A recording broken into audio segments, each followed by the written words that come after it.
Hello? Can you hear me?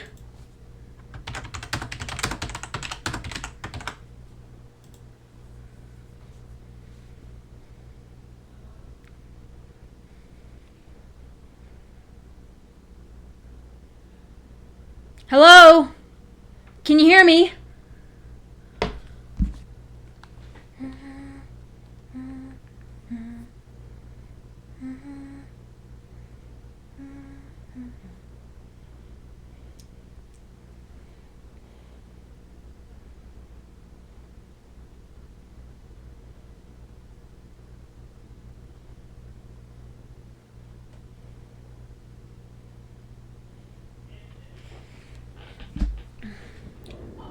Hello?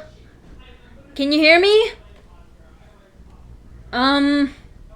Well, in any case, hello everybody.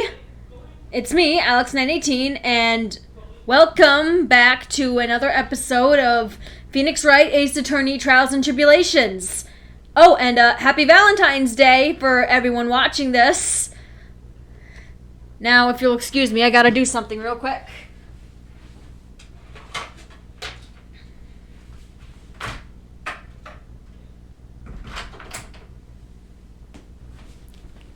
Okay, there we go.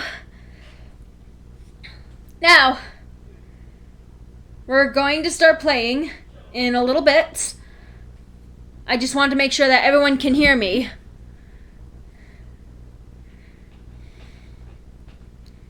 Also, yes, this is going to be a new time for Phoenix Wright Ace Attorney. It's going to be like 3:30, 4 o'clock, somewhere in that range, on Fridays now, instead of Saturdays. So yes, I sure hope that you like that. And I hope it'll be more convenient for some of you.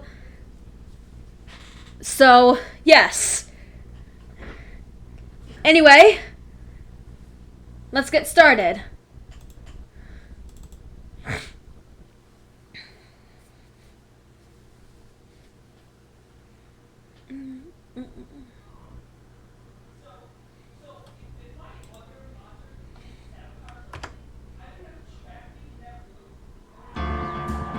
Alright, let's do continue, and the stolen turnabout.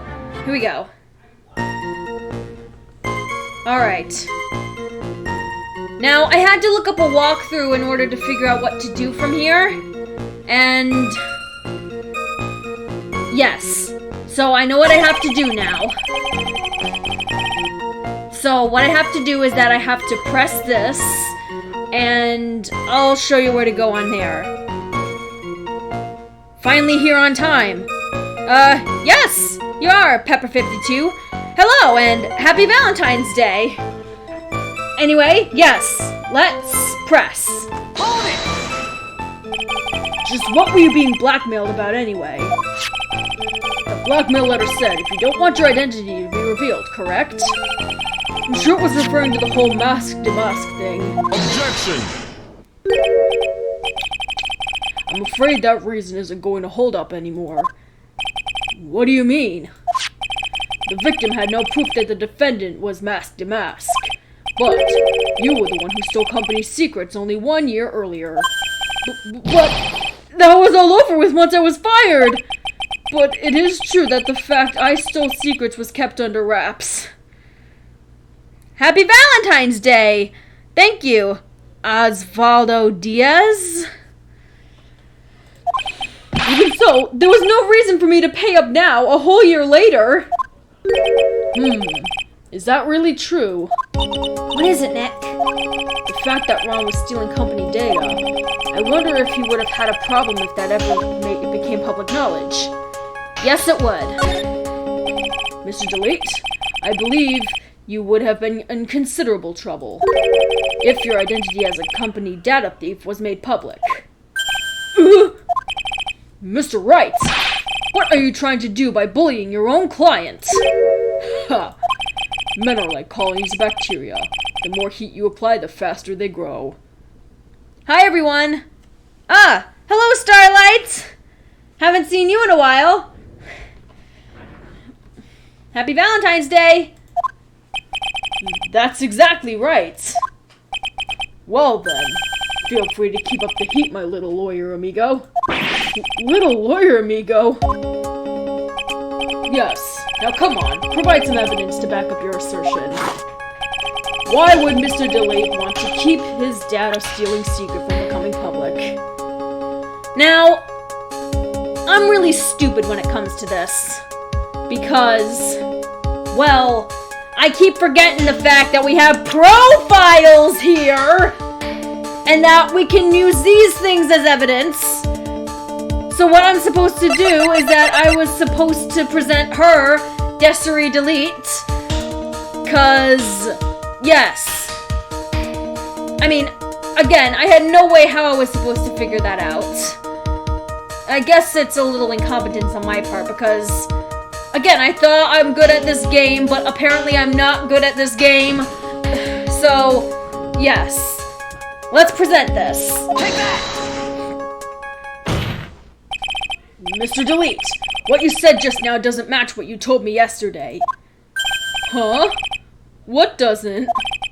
I think you must have been scared, very scared, of having a certain person find out your secret. A certain person? Miss Desiree Delete, the defendant's wife. Ah! But I... Listen to me! My Desi, she's... Looks like if I just sit back and relax, the fun will end before it truly begins. Got on! Yes, we know. It was all your wife's fault. What do you mean? Mr. Delete stole company data to pay for his wife's spending habit, for which he was fired. Unable to face his own wife, someone used his dirty little secret to blackmail him. And that is how this murder came about. Oh. No! Everything is falling neatly into place for him! Don't talk about my Desi like that! Or you'll be sorry! Ooh, dude, you should not have said that in a courtroom!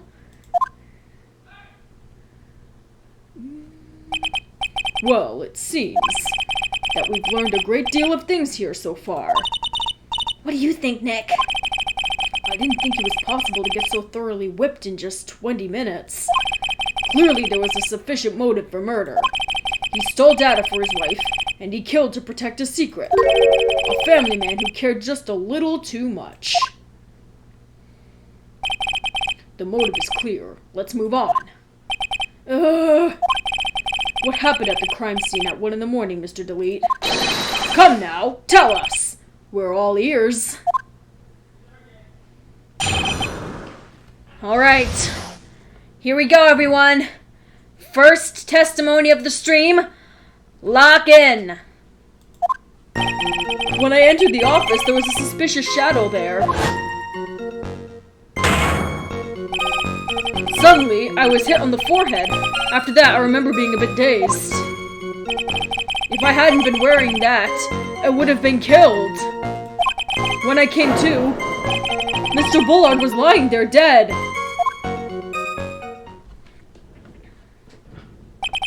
I see. Suddenly hit on the forehead, huh? I believe the detective from yesterday provided a similar testimony. He said that Mask struck him on the head from behind. Of course, since Atme turned out to be a culprit himself, that was all a lie. Ha! No one's going to believe a pathetic lie like that. What are you saying? I really was attacked! We'll find out if what you say is true or not during the cross-examination. Got that, Mr. Trite? Don't go easy just because he's your client. If I see any sign that you are, I'll treat you like another cup of my special blend. You don't need to worry about that, Mr. Godot. Sorry. have faith in Ron. I know he didn't do it. You sure? 'Cause he just threatened Mr. Godot in front of the entire courtroom. Well, we'll just see. Here we go, cross-examination time. When I entered the office, there was a suspicious shadow there. Could you identify him? Hold it! Who was this suspicious shadow? If there were 1,000 of me, and even if one knew, I'd tell you, trust me. He's dodging all our questions. Is not helping us win this case. Okay then, how was the victim, Mr. Bullard, at the time? What do you mean by how was he? Was he already dead? Was he still alive? Maybe he was the one who hit you in the first place. That's a good question. What do you think, Mr. Wright? Forget it. Suddenly, I was hit on the forehead. After that, I remember being a bit dazed. Okay. Hold it! Your forehead? Yes, I was hit on the forehead as soon as I entered the room. It was an amazingly fast and powerful attack. Do you remember anything about who hit you? Well, like I said, it was a fast and powerful hit. So I think I was a little dazed for a while. I don't think Mr. DeLake even grasped what you were asking. Yeah, I like to show him a fast and powerful attack myself. Maybe that would knock some sense back into him. If I hadn't been wearing that, I would have been killed. What's that? Hold it! That? Could you please clarify what you are referring to? Why, my Masked Mask costume, of course. Wait just a moment. Masked Mask? Huh? Oh, did I forget to mention it before? Just to be on the safe side, I dressed as Masked Mask. And then, I descended upon the office of the CEO of KB Security. What? Oh, dude. Nick, did you know about this? He never told me this. I don't recall him ever mentioning it to me either. Even I didn't know that. Oh, dude, his mask is steaming. It seems our little friend really loves to keep secrets. I'm sorry, I just never had a chance to mention it up until now. Wait. Oh, that's not right. You know how sometimes things just slip your mind. Ha! My 6th cup of coffee is staring up at me coldly. At any rate, we can't ignore this new piece of information. Witness, please correct your testimony. I'd have been killed if I hadn't been wearing my Masked Mask costume. Hold it! Why were you dressed up as Masked Mask? Why, because I'm Masked Mask, of course. What are you talking about? Masked Mask's trial is being held next door. Ah, yes, I guess so. Anyway, at the time, I thought I was being blackmailed over the Masked Mask issue. So I thought I should go as him, just to be safe. Oh boy. Let me tell you, it's a real pain to move around with that cape. That's why it took a lot longer than I expected. Took a lot longer? What is he talking about? Press harder. What do you mean by took a lot longer? Oh, opening the safe, of course. My cape got caught in the safe door, you see. This all happened when I was hiding Mr. Bullard's body. You idiot! You shouldn't have said that! What was that? Back up a second.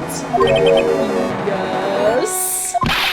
You were the one that hid the body in the safe? Well, yeah. Inconceivable! Oh man, this just keeps getting worse and worse and worse! Why? Just why? What reason could you have? What were you thinking? Question. When does someone toss their dirty shorts in the washing machine? What? The answer is simple. When they take them off. As usual, I have no idea what you're saying. What do you mean? Sorry. Do you mean that Mr. Delete hid the body because he's the murderer? Ha! So you're not as stupid as you look. His metaphor this time was really obscure. Mr. Wright, you don't mean that you knew about this safe business, do you? Well, yes. Why am I the only one not in the loop here? Witness! Make sure you add this to your testimony. Yes, sir. Uh-oh. Looks like a storm front is moving in over the fair weather judge. I panicked and I hid the body in the safe. It took about 10 minutes. When I came to, Mr. Bullard was lying there dead. Hold it! When you came to... Yes, I was passed out in the corner of the room. Do you know when your assailant made their escape? And to where? I'm afraid I don't really remember. Huh? Once they hit me, I lost all track of what was going on. I think that's when they made their escape. Huh. That's certainly a convenient story for you, isn't it?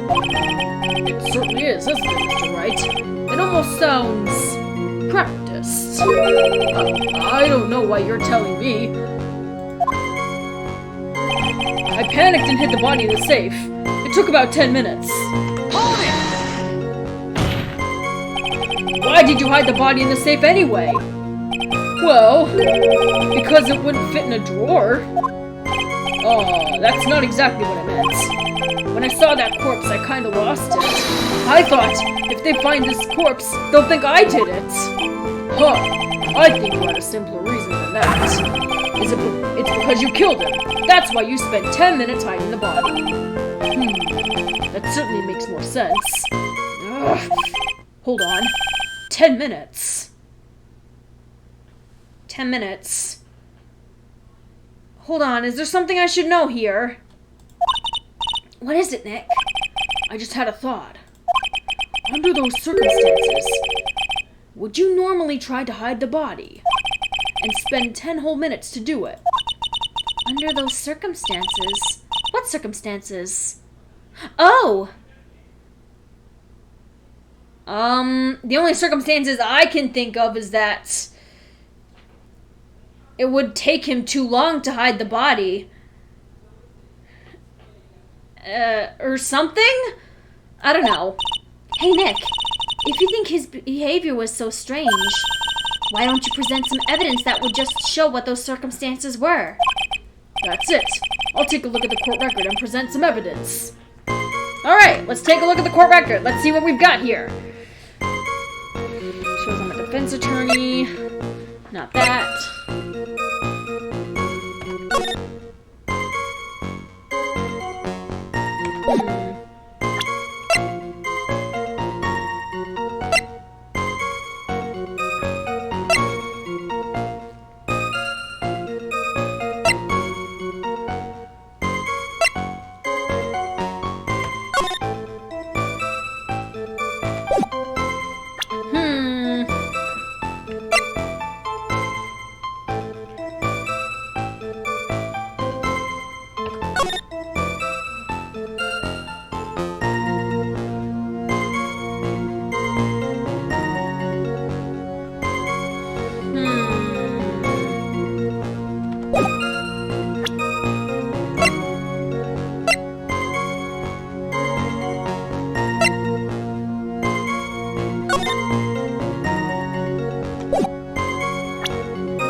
I can think of is this. The buzzer going off at 1:02 a.m.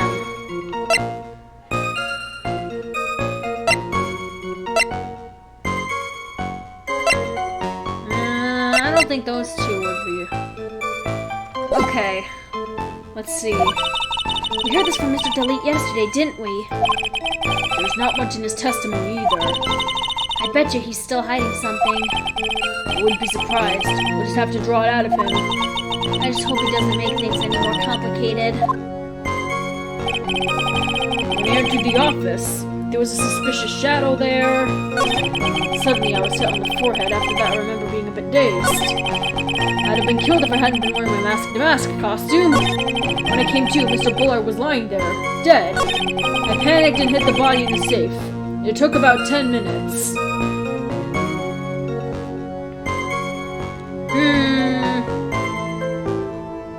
Yeah. I'm at a loss here. What am I supposed to present? Maybe I'm supposed to press this again? Hold it! Why did you hide the body in the safe anyway?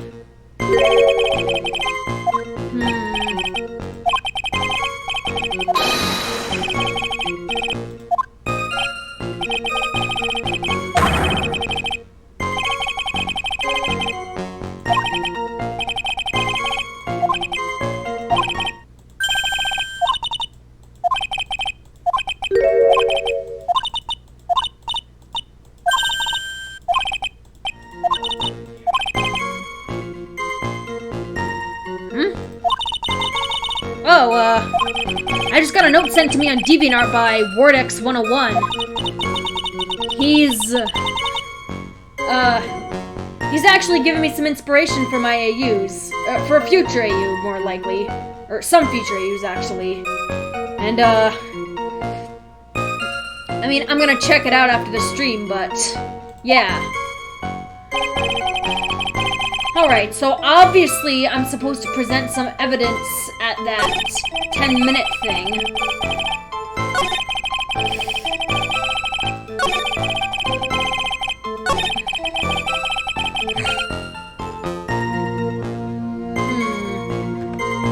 Alright, I keep forgetting about the profiles. That's what screwed me over last time.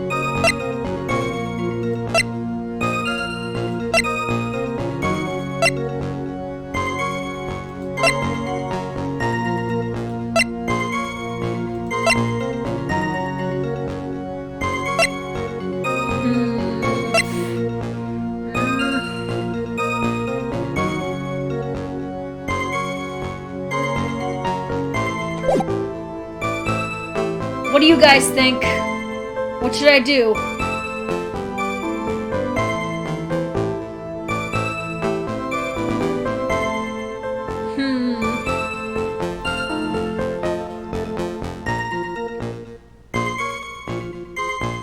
What do you think I should do?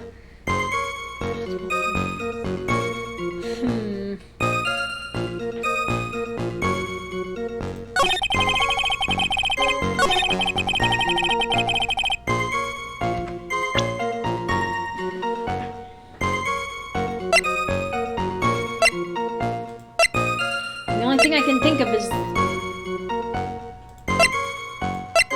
the only thing I can think of is this.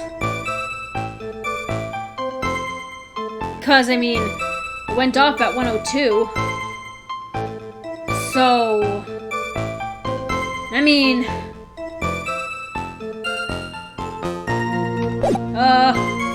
hold on. I'm gonna save my game first.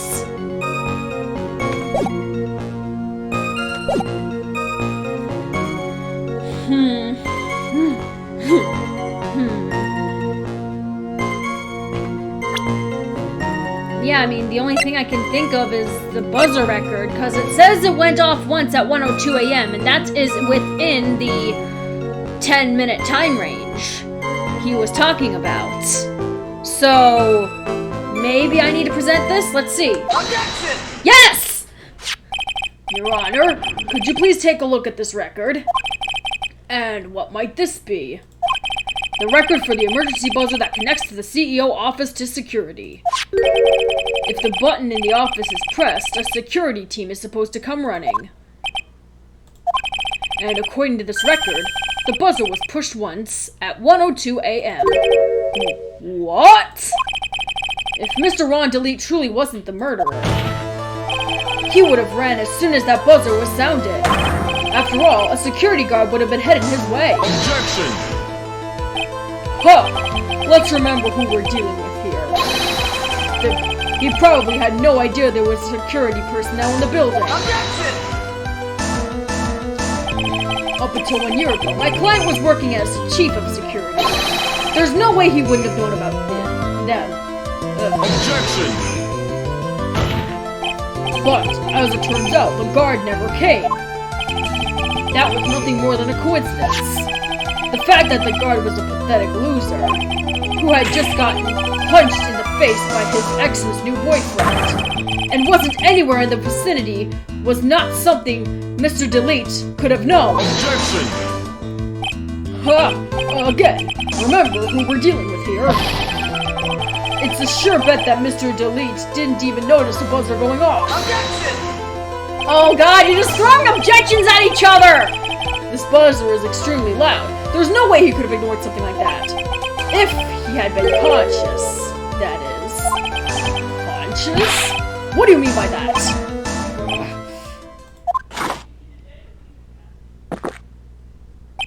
Fine. Let's hear your theory. Recall the defendant's testimony. The moment he entered the victim's office, someone attacked him. Mr. Delete said he felt dazed. I'm willing to wager that he was knocked unconscious for at least a few minutes. Unconscious? So he fainted!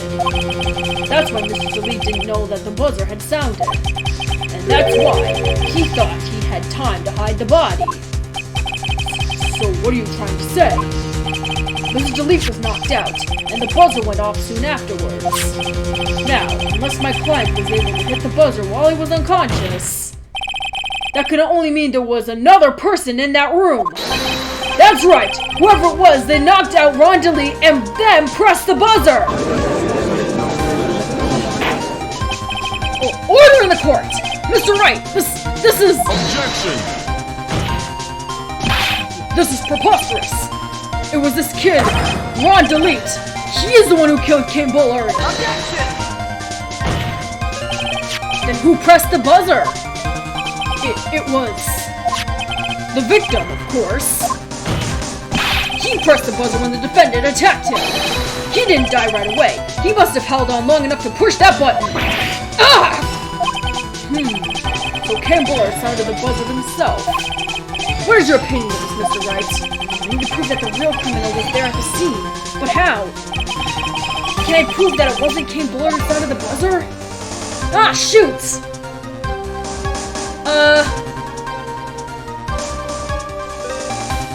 Wait! Hold on! I think I can! The defense's opinion is this, Your Honor. This piece of evidence proves that it wasn't the victim who sounded the buzzer. The fact that the buzzer has no fingerprints on it! Take that!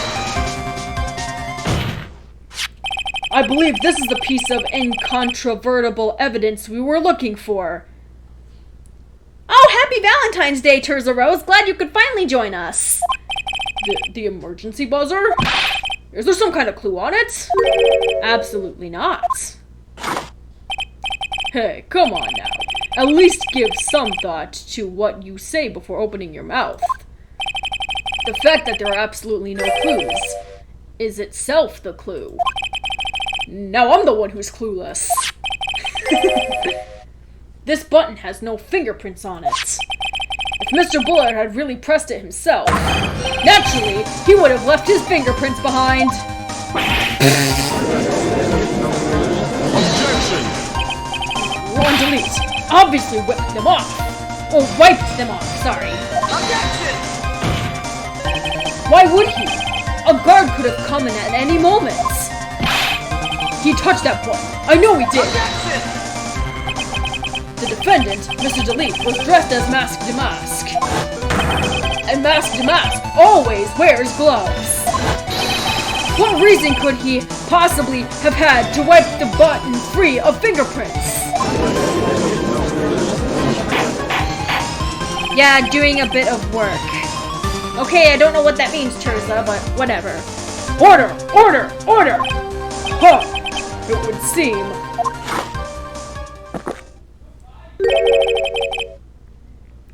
I'd have been forced to eat crow. I wonder what blend number crow flavored coffee is. However, if the real killer was there at the scene, why would that person press the emergency buzzer? Shouldn't they have run away without putting themselves in extra danger? Oh god.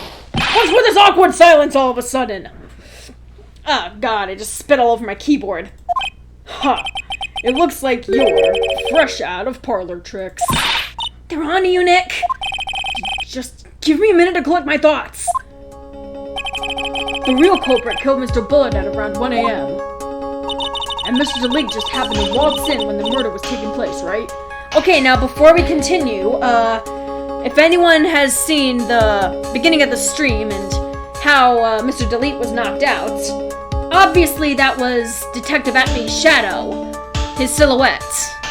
I mean, it was made pretty obvious, but what I don't get is how he was able to be in two places at once.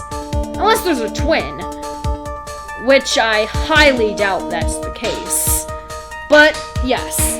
And that's what I'm trying to go for here. I'm trying to prove that Mr. Detective Atmey was there. It just hasn't come up yet. The killer clobbered Mr. Delete, and then sounded the buzzer. Even though security was supposed to respond right away if the buzzer was pressed. Security was supposed to respond. Time's up, Mr. Wright. Let's hear what you have to say. Very well, then. Oh ho, you've got some guts. I like that in an opponent. Why did the real killer sound the emergency buzzer?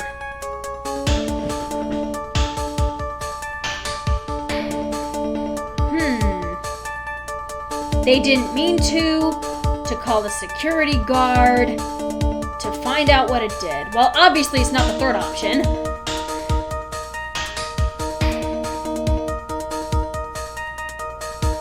Let's see. To call the security guard? The killer knew that if they pressed that button, a guard would come running. And that was exactly what they wanted. Do you mean to say that the killer called the guard on purpose? Yes. Although, as it turned out, he never showed up. Because he was getting his clock cleaned at the time.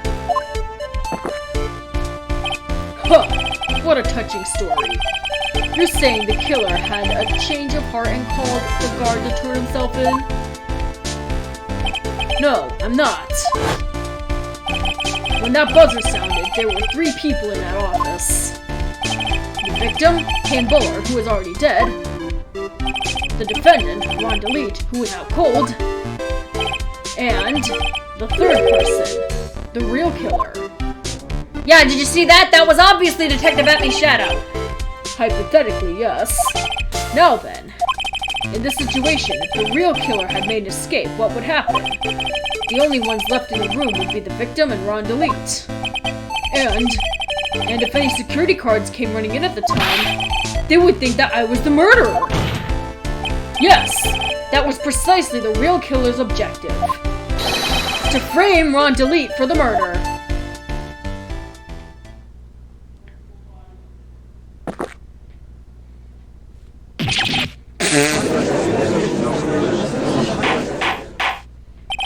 Order! Order! Order! It would seem. I have been made to eat my words once again.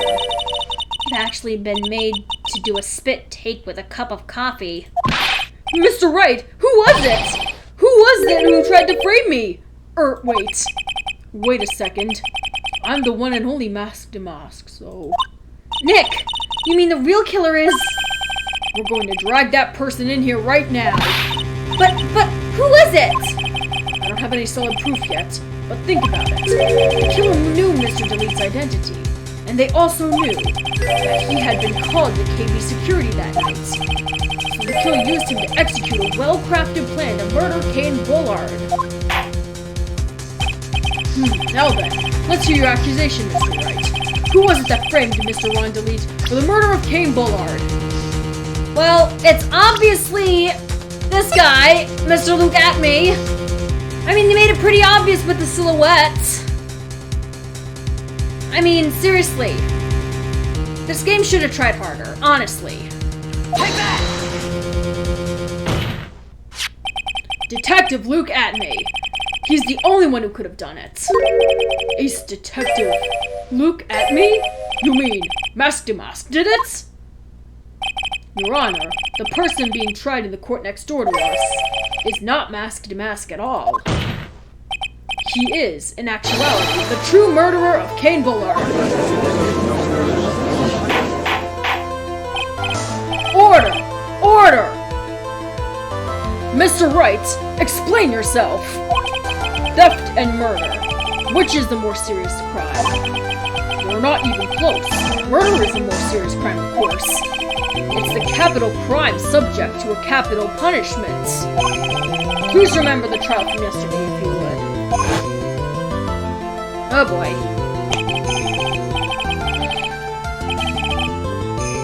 Oh, okay, I'm not gonna be laughing, okay.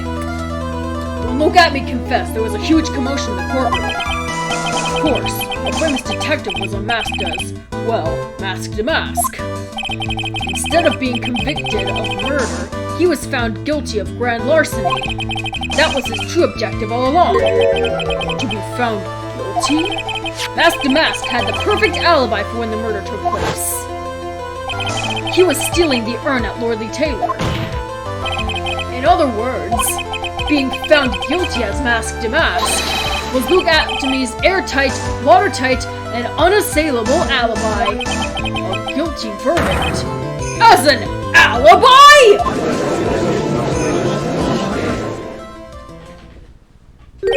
You know, it's almost time. For what? For Luke At Me's verdict. It was a pretty simple trial after all.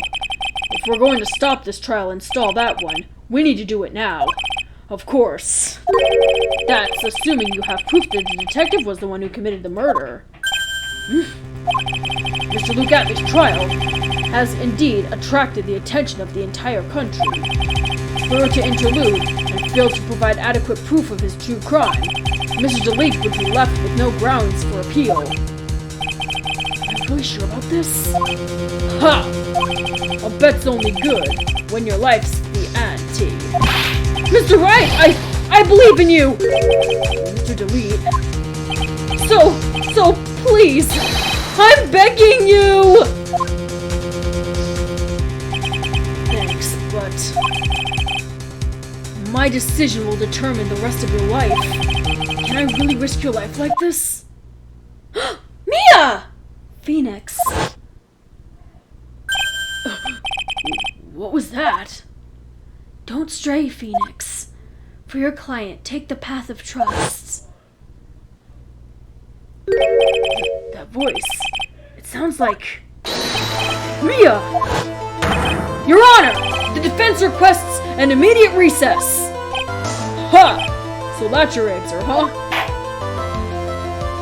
Very well. I've decided as well. This court will now take a 20-minute recess. Mr. Wright, when we return, please summon Mr. Luke At Me to the stand. Yes, Your Honor. October 14th, 11:58 a.m., District Courtroom number 5. Ah, geez, this guy again. Well, Sir Detective At Me? I have to say, Mr. Payne, you performed splendidly. Oh no, Sir Detective At Me. You were the one who... Oh, it's a different judge. That's enough. Oh, I can use... I don't know who to give this guy's voice, so I'm gonna use Jay's voice for the judge. Let me just take a sip of water first.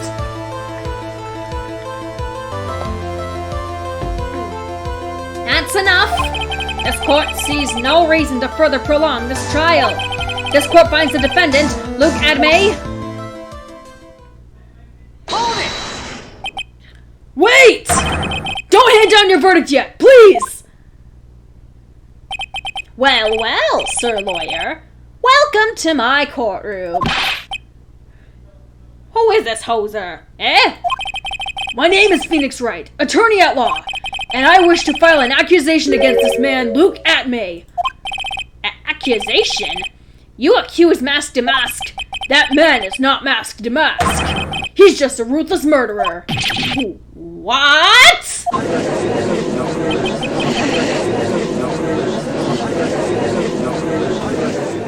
Hi, Penguin. To be continued. Oh boy! That was crazy! Yes, save my progress. We are continuing! Holy crap! Alright, let's go! October 14th, 12:14 p.m., District Court, Defendant Lobby, number 4. My sis? I could have sworn I heard Mia's voice. So then, she's still alive. Inside your heart. Nicky boy! Oh, Mr. Leeds. Is it true that Detective is the real killer? To be honest, we don't have any definitive proof. But he's the only one who could have done it. But wasn't he at Lordly Taylor that night? Not to mention, we don't exactly know his motive. I mean, why would Detective Atmay want to kill Kane Bullard? Oops, it's almost time. Better get back to the courtroom. I need to find some solid proof. And it's gotta happen sooner rather than later. Oh, geez. Hold on.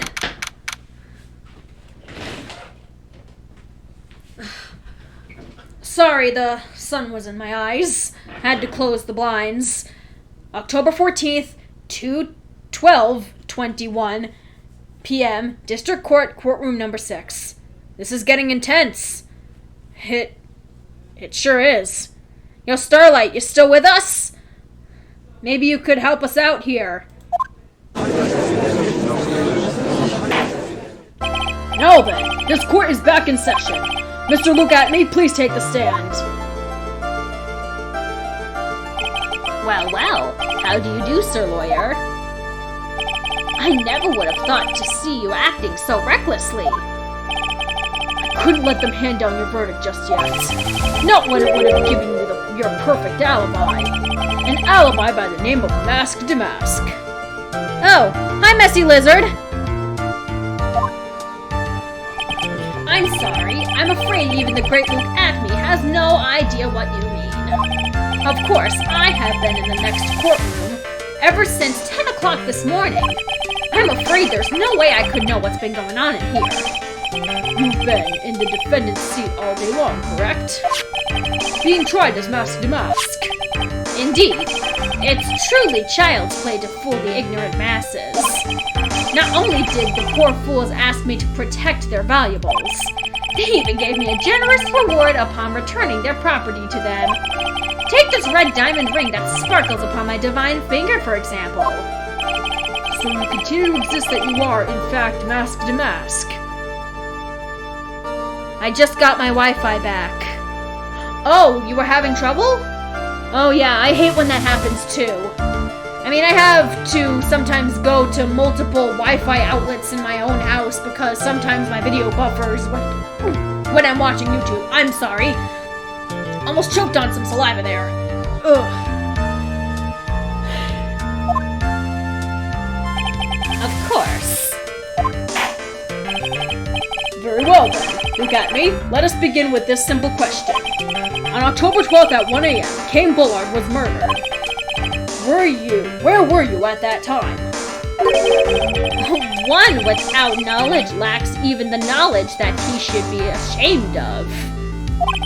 But don't worry, I will not hold it against you, Sir Judge. Thanks. All right, Mr. Atmay. The night of the murder. Speak.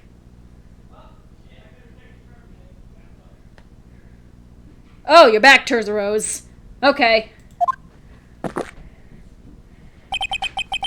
We're all ears. As you wish, Sir Prosecutor.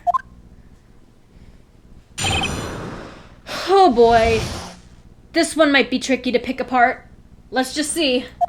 I was stealing the urn as Mask to Mask, just as I announced I would. I had more than enough time to prepare. It was actually a pathetically easy job. A photograph contains no words, but in this case, one turned out to be my witness. The time at which the camera captured Mask to Mask was the same as the time of the murder. It seems the main point of discussion will be this photo of the crime scene. Everything else up until now was all part of his plan. There has to be a secret to this picture as well. Is it gonna be his nose? Is it the fact that he has such a long nose and that there's barely a nose in the mask? Is that what it's gonna be? Jeez, I'm gonna flip my crap if that's what it is. Even the Great Master Mask cannot be in two places at once. Now then, if you'll excuse me, I have a verdict to receive. Hold it! Unfortunately, Mr. Adney, we still have to do your cross-examination. A fool is too foolish to know that he is a fool. Oh, come on! Don't start turning Franziska von Karma on us! Because she usually does the foolish fools are foolishly foolish fools. She usually does that. I don't know if she's ever going to make an appearance in this game, honestly. Oh, speaking of which, I mean, I have seen some thumbnails for the walkthroughs videos that I've been watching. I mean, I haven't been watching them, but I have seen that there are some things that might happen. I mean, I think that, what's-her-face? Dahlia Hawthorne from the tutorial trial might come back, and I think she turns into a demon or something, and I think Phoenix also turns into a demon of fire or something. I have no idea, but I mean, I don't know if that's what actually is going to happen. That's just what I assume from seeing the thumbnails, but we'll just have to see. I think he's trying to say that you're full of it, Nick. The only thing that's full of it is his alibi. Alright. Let me just take a sip of water.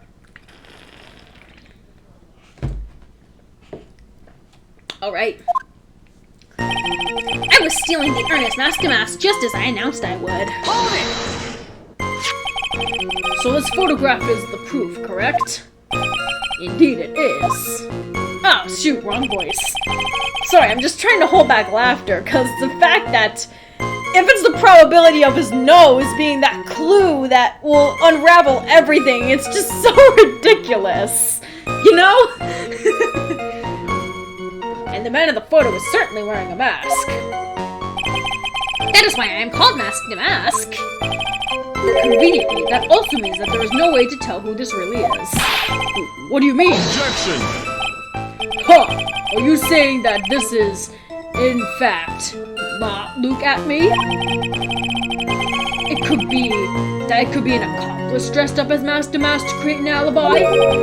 Oh, what an interesting idea. Are you saying that I, Lone Wolf Luke, are you saying that I, Lone Wolf Luke, had an accomplice?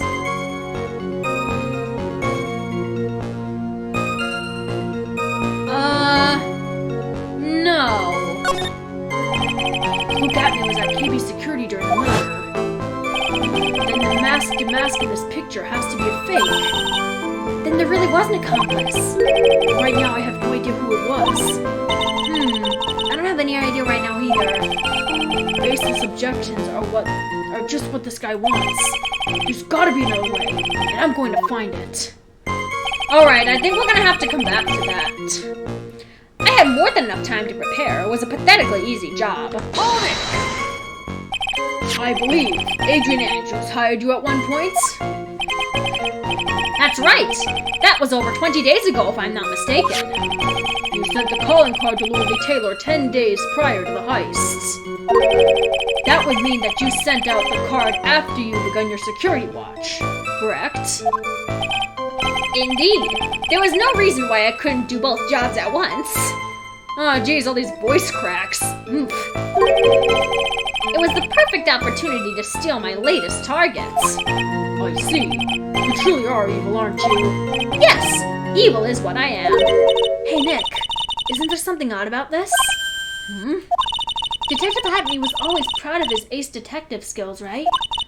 But if the urn was stolen from Lordly Taylor while he was the only one watching it, he'd have no way to maintain his perfect ace detective persona.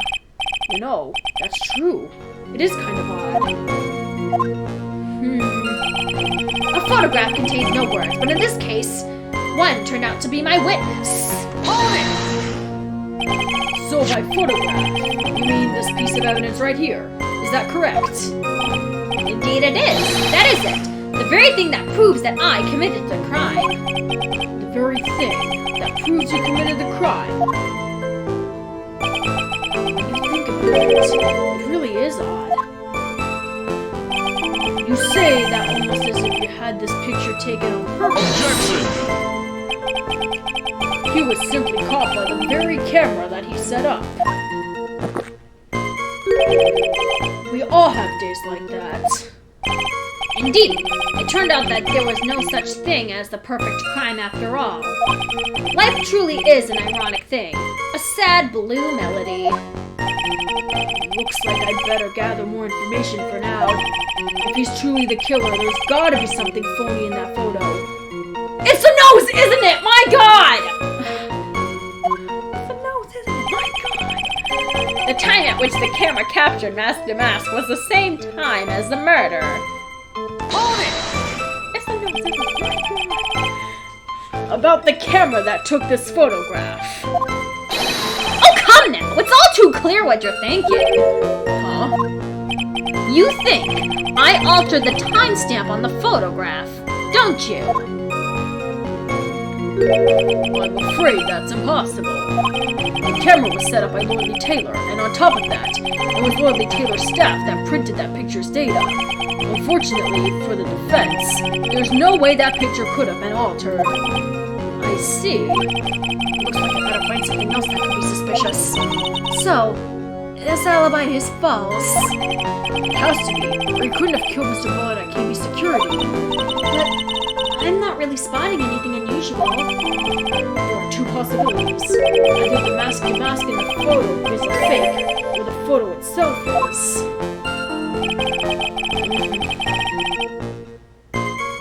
Ah, jeez.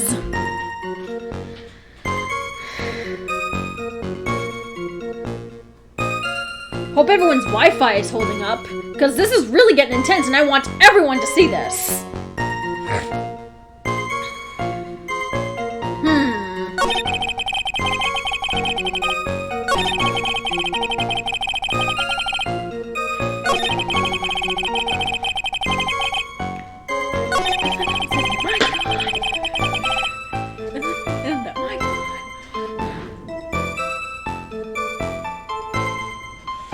Okay.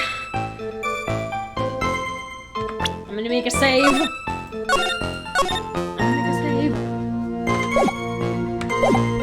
And I'm going to YOLO this so hard. Is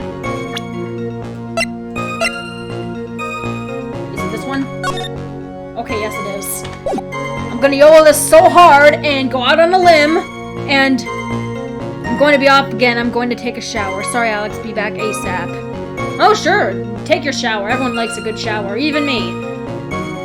Alright. Here we go. Let's see. Objection! Your Honor, that statement contradicts this evidence. It does? It doesn't see anything contradictory. Huh? Really? Objection denied. Try to think before you make accusations, Mr. White. Damn it. Okay, never mind that. That's not what it was. Ah, jeez. Okay,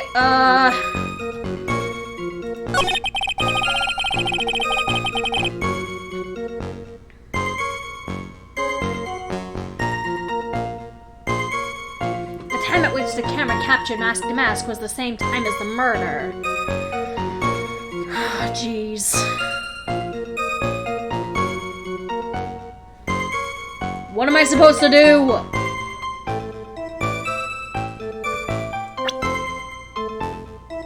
I'm gonna try presenting this picture here. Objection! Nope.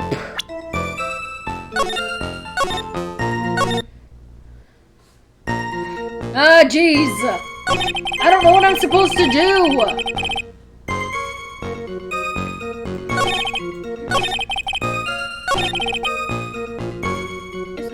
My God. All right, let's check the court record again. Carried into the basement warehouse the night of the crime, moved again that night. Sent before a heist, emblem was top secret. The warehouse camera went off once at around 1 a.m. on the night of the crime.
Do I present the autopsy report?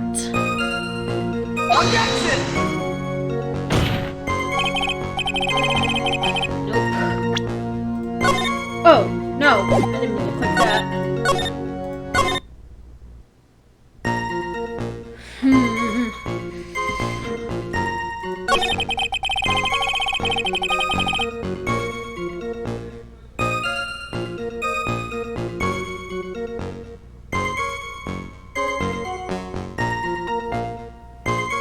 Starlight, you need to help me here. I'm really at a loss, and I mean, you know more about Ace Attorney than anything, so yeah.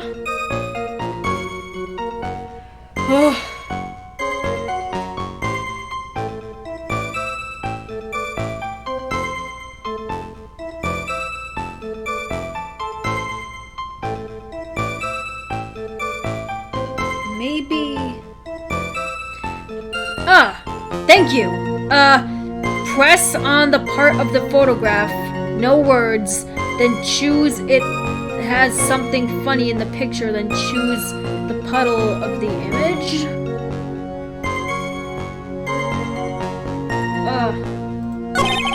Oh, right, of course! It was...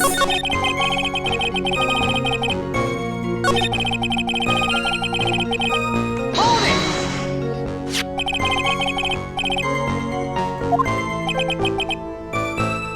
Wait, hold on a sec.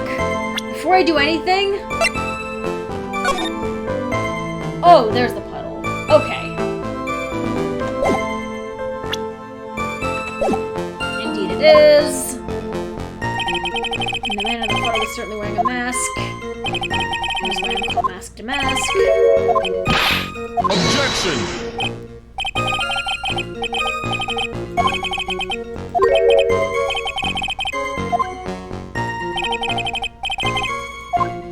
Yes, name accomplice.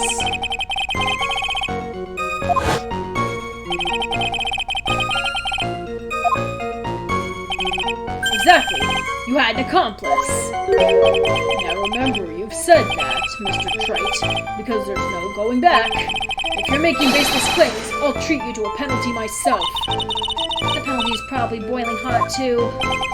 So what is it, Mr. Trite? Who is the accomplice? Ah, shoot.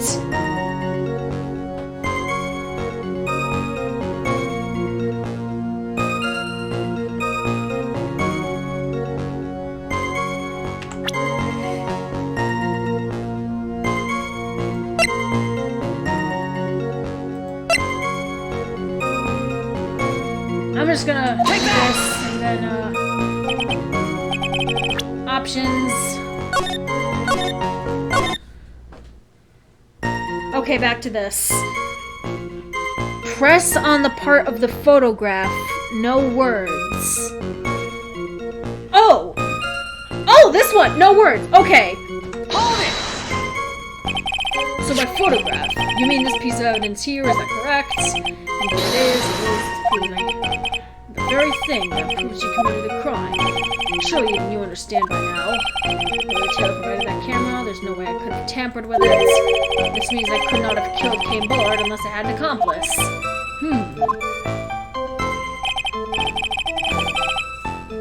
Come on, think long and hard about that night. The basement warehouse, and this picture that supposedly captures it. It's got to be here. Isn't there something funny about this picture? You bet there is. Are you implying that this picture is a fake? You bet I am. There's definitely something strange about this picture. We took a look around the basement warehouse that night before the theft took place. And there's something in this photo that doesn't match my memory of that night. Very well, then let's hear what you have to say. What about this photograph do you find funny?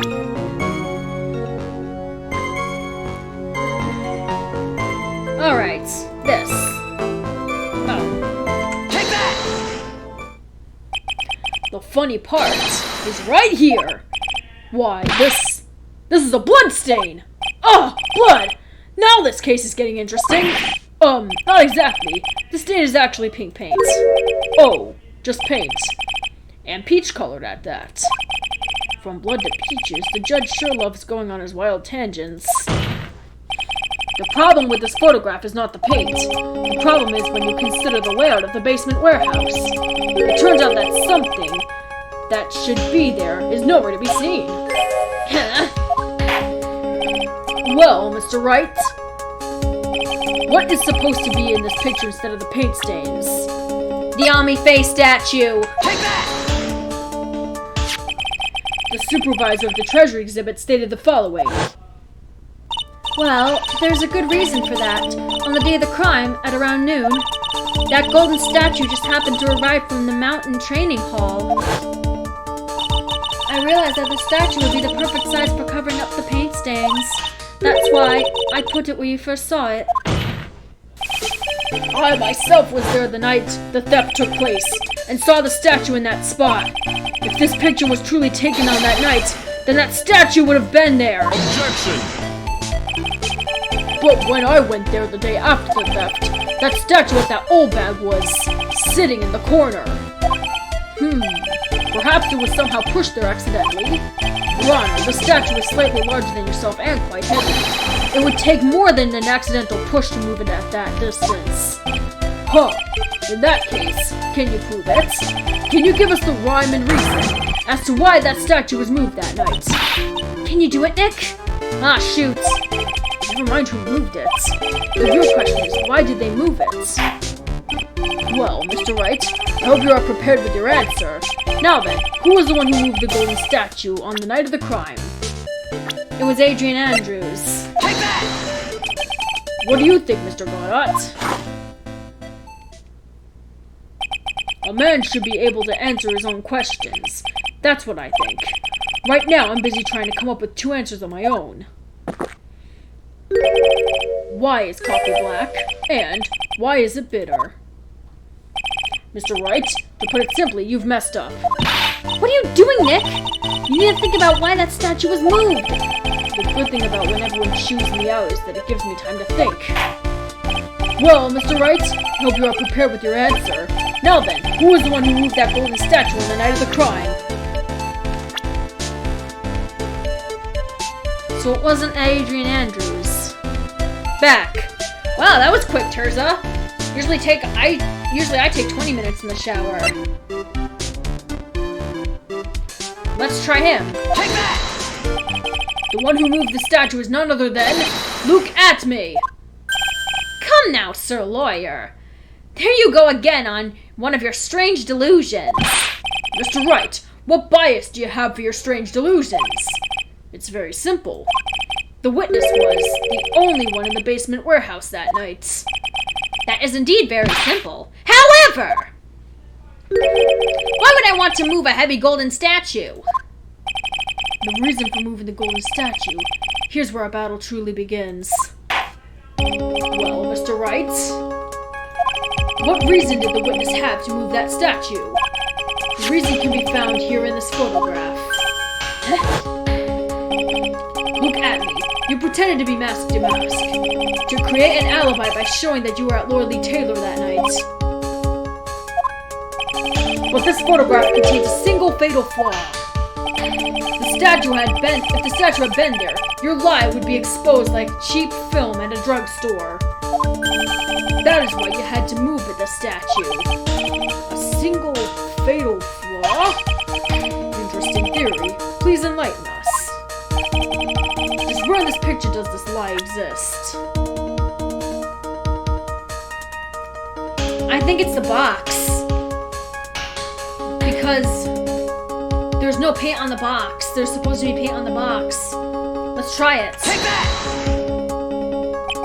The lie is Mask Damask. Are you saying that this Mask Damask is a fake? Ha! Oh, that's not what I was going for. You know, I actually wish you would start acting more responsibly. Huh? The current question is, why was the golden statue moved? So what possible connection could there be with Mask Damask's identity? Oh, buggers. Your face has old buggers written all over it. Point the 58. Oh, now you tell me? That's a penalty for you. Ah, crap! I'll ask you again, Mr. Trite. Just where in this picture does the lie exist? Alright. Take that! Naturally, the lie in this photo is the timestamp. What do you mean? I'll tell you exactly what I mean.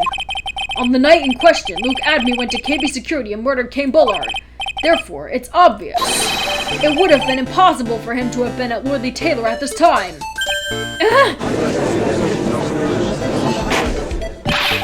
But what does that have to do with the statue being moved? Remember, if you will, Your Honor, when was the statue placed besides the warehouse door? Well, the statue was taken down to the warehouse on the day of the crime, and it was placed there in order to cover up the paint. Exactly. Luke Adme had already decided on the crime, on the time when he was going to kill the victim, and so in order to create an alibi for that time, he took this picture days before the murder took place. What the? Of course, the statue hadn't yet been brought down into the basement warehouse yet. Ah, so on the day of the crime, Mr. Atme must have been quite nervous. As nervous as the long-tailed cat in a rocking chair factory, so to speak. Why? Because something that wasn't supposed to be there had been brought down and placed where it wasn't supposed to be. And that is why Luke Adme had to move the statue on the night of the murder. He did it to make the room match the way it had been in this photo. Ah! 2 minutes on your country. Oh. Sorry, when I write something that usually came like 2 minutes on your country. Oh! Okay. Order! Order! Mr. Acme, is this true? 1 moment, Your Honor! Have you forgotten this? What's that? the data for the basement warehouse computer. According to this, the camera did indeed go off the night of the crime. Objection! It's true that the camera had been set up by Lordly Taylor's staff. However, the program used to manage that data was yours. That alone would have allowed you to tamper with the data.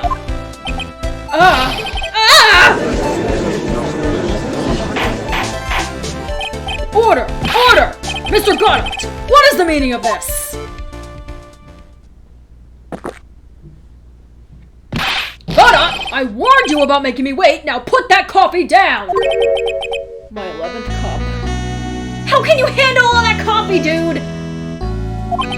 I promised to drink no more than 17 during the trial, which means I'm still good till the last drop. However, the defense has a very good point. A good point? So what? We are all but travelers on a road of infinite points. I think he got his points mixed up with his other points. So you say this photograph was taken ahead of time? And that the statue was moved in order to make it match?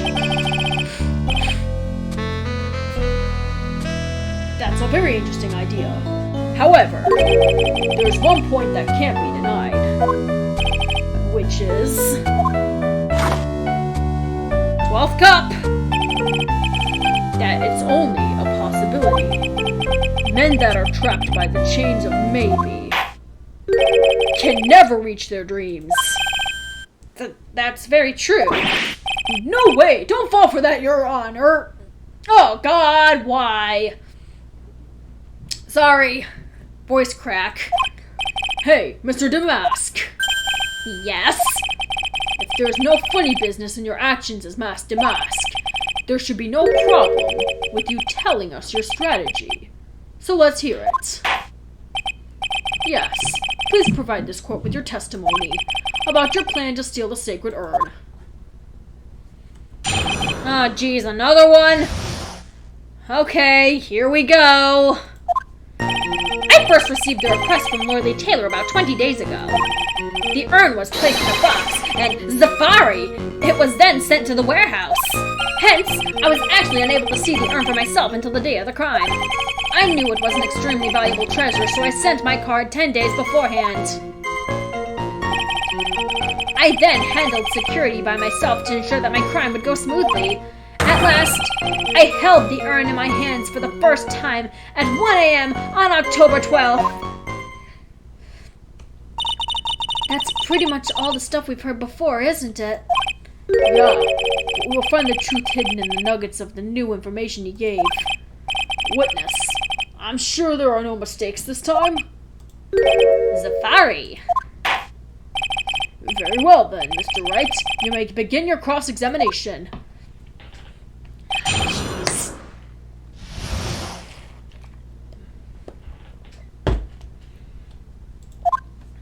I first received the request from Lordly Taylor about 20 days ago. Hold it! You were asked to guard the urn by Miss Adrian Andrews, is that right? Indeed, it seemed that they had heard of my Zafarkling reputation. I see Miss Andrews is still attracting the weirdos. You better watch out too, Maya. The urn was placed in a box, and Zafari, it was then sent to the warehouse. Hold it! You mean this box? Yes, that pathetic box. Lady Andrews was especially taken with that urn, and she wouldn't let anyone enter the storeroom, not even me. Huh.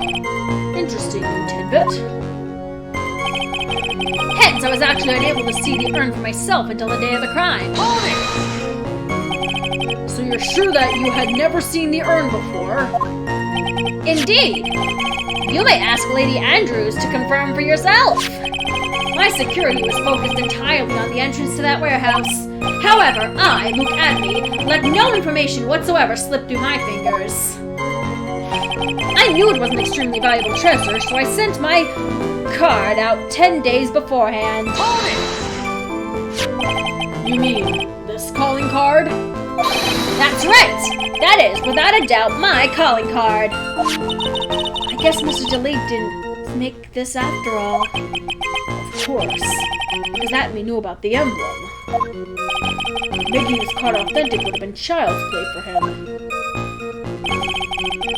I then handled security by myself to ensure that my crime would go smoothly. Oh shoot, whoops. Hold it! So then no one entered the basement warehouse.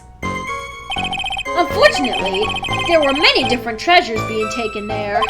Thus, for a period of approximately 5 days, people were indeed going in and out of the warehouse. At last, I held the urn in my hands for the first time at 1 a.m. on October 12th. Hold it! And this is the photo that proves that, huh? Indeed, to be honest, even if a photo was taken, I didn't think it would matter terribly much. Hey Nick, if this photo is a fake, Detective Atme might have stolen the urn whenever this was taken. That's true. You know, he's been saying he never saw the urn until that night.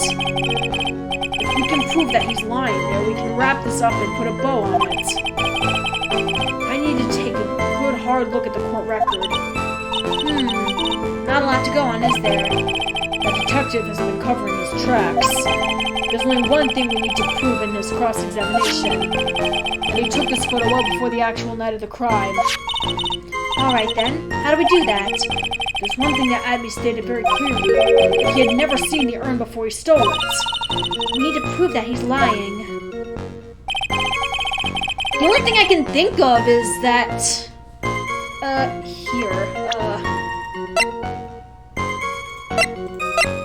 is this box. How there's pink paint on it. And how,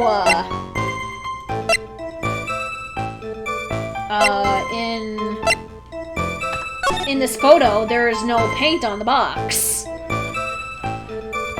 That's all I'm really going to go on right now.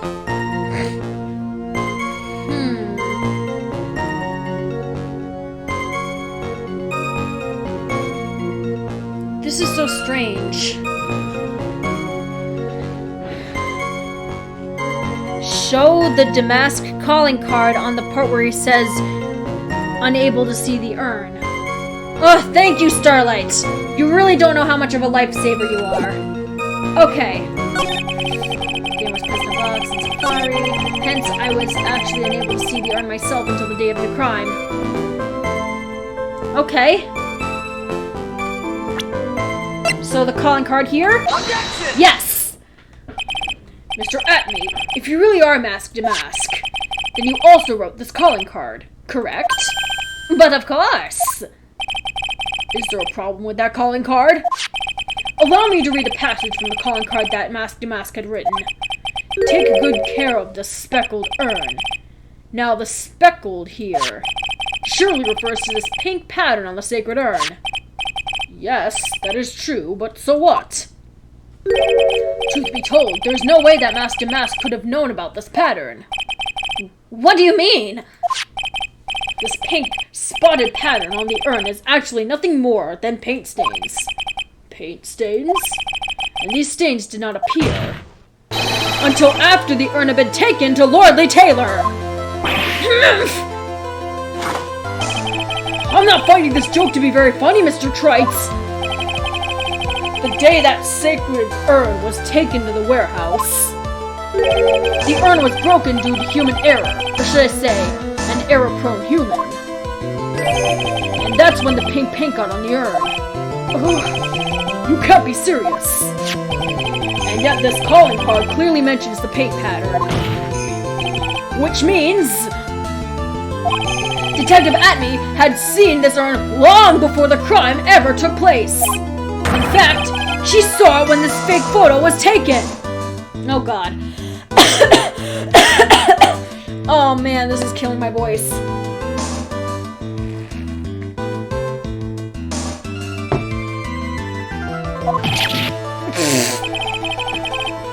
And because this photo is a fake,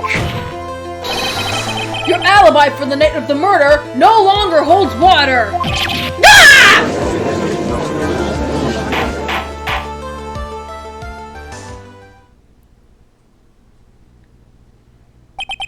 Witness, do you have anything to say for yourself? Oh boy, I'm gonna prepare myself for him going into hysterical laughter. Alright, that did it. He's broken. Nick, I think it's still a little early for a victory pose. Huh? Ha! It's so sad. No one has any conviction these days. Conviction, you say? Yesterday, we all decided unanimously that this man was Mask Damask. And now we're calling him a murderer? You don't think we're being a tad fickle? That's a good point. No way. Don't fall for that too, Your Honor. You say that Luke Atney was the one who killed Cain Bullard? Then let me ask you this. Why would he do that? An excellent point. Ah, shoot, we didn't even think of that. Motive, Mr. Wright. Motive. Might you, my merry, murderous motive manifest? Oh, God, tongue twister. Nick, he's getting a second wind. If he prepared an alibi and pinned this crime on Ron DeLete, as you say, he must have had a very strong motive for murder. The only one with any motive we've seen is Ron DeLete. Isn't that right, Detective? Indeed. According to my own research, the boy's motive is clear. Without a motive, it's nearly impossible to prove guilt in a murder case. Now then, maybe you can enlighten us as to what the defendant's motives were? I'd be honored to, Sir Old-Timer. They're doing everything they can to make Ron look suspicious. Despite our lack of hard information, this may be our only chance. Oh my God, how many of these do I have to do? I mean, I think I'm eating dinner in an hour, so I'm not sure. Hope this wraps up quickly. I, Luke Atney, had no points of contact with the victim whatsoever. Cain Bullard decided to investigate Mask Damask and simply mistook who he was. It was Mr. Bullard who wrote the blackmail letter and sent it to Ron DeLete. And it was again Mr. Bullard who harbored a grudge against Mr. DeLete for his betrayal. Mr. Bullard's mistake is quite excusable. The defendant truly believes he is Mask Damask. That is why Mr. DeLete saw it fit to kill Cain Bullard. Truly a tragedy. So the victim, Cain Bullard, blackmailed the defendant? This is the blackmail letter found in the defendant's apartment. A handwriting test confirms that Mr. Bullard was indeed the one who wrote the letter. What? Blackmail letter updated in the court record. Blackmail letter found in Ron DeLete's room, written by Bullard. Very well, Mr. Wright. Begin your cross-examination.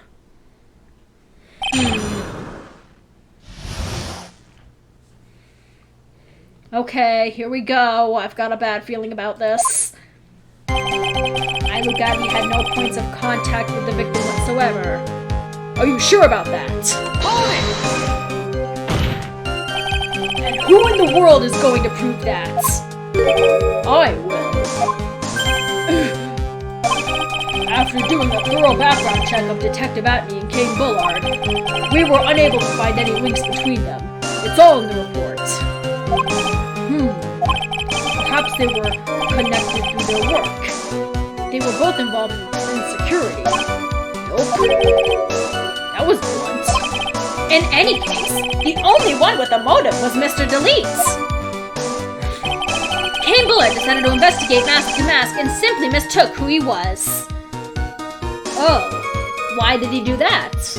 Hold it! Mistook? That's right, mistook, from the Old Norse mistaka, meaning to make an error. That wasn't what I meant. Just who did the victim mistake Mask Damask to be? Why, the answer is obvious. Ron DeLete, of course. Oh, I just got a text from my dad saying he bought me some flowers for Valentine's Day. Huh, that's sweet. Boy, I'd like to wipe that smug look right off this guy's face. Let's see, press harder. Why would the victim mistake the defendant for Mask to Mask? Don't you already know that? Zafari! Take a look at this newspaper!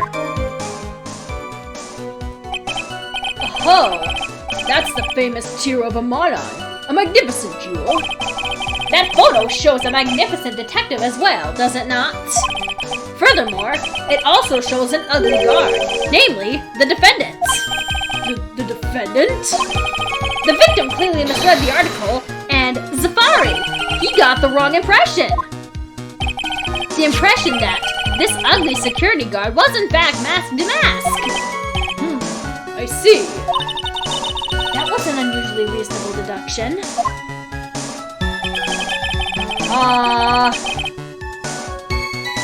Thanks. It was Mr. Bullard who wrote the blackmail letter and sent it to Ron Deletes. Hold it! You mean this blackmail letter right here? It says, bring $50,000. And the handwriting is without a doubt the victim's? There's no mistake. We have an official report to prove it. But I don't see an addressee on this letter anywhere. An addressee? This letter was discovered in Ron Delete's apartment. And Mr. Delete did show up at the designated place and time.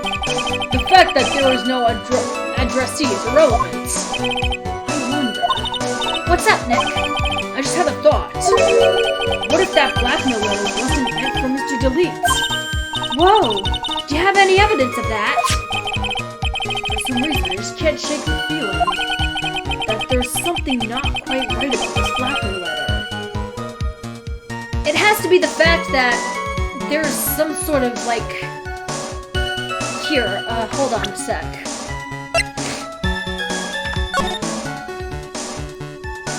Show the blackmail letter where he says it was Bullard who wrote it. Oh, thank you. But let me finish my thoughts. It says right here, at the bottom, if you don't, I'll take that red diamond you received the other day instead. Wait a second! Holy crap! I just put two and two together!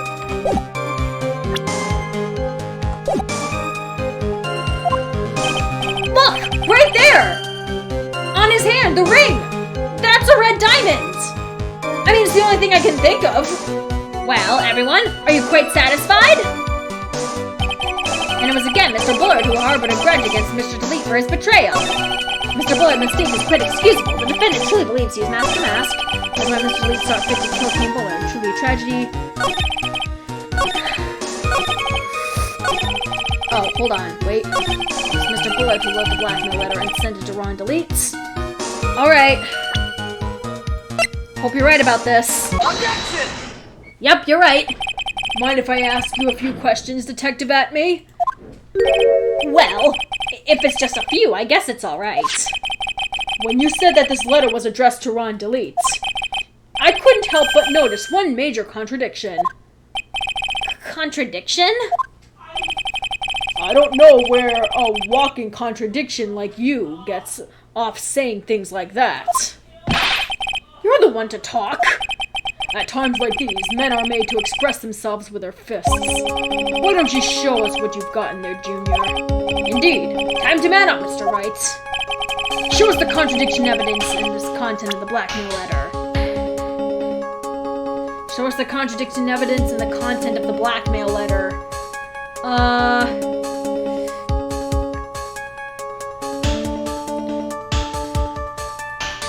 It's the fact of the red diamond. It has to be.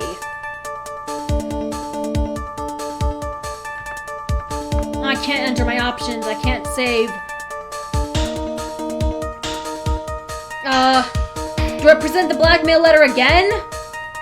What do I do?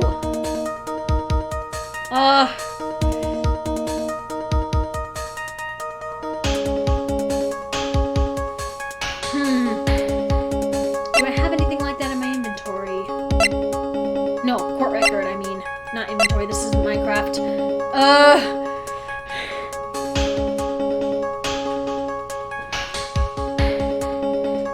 Jeez, this is so intense. could get another penalty if I don't do something.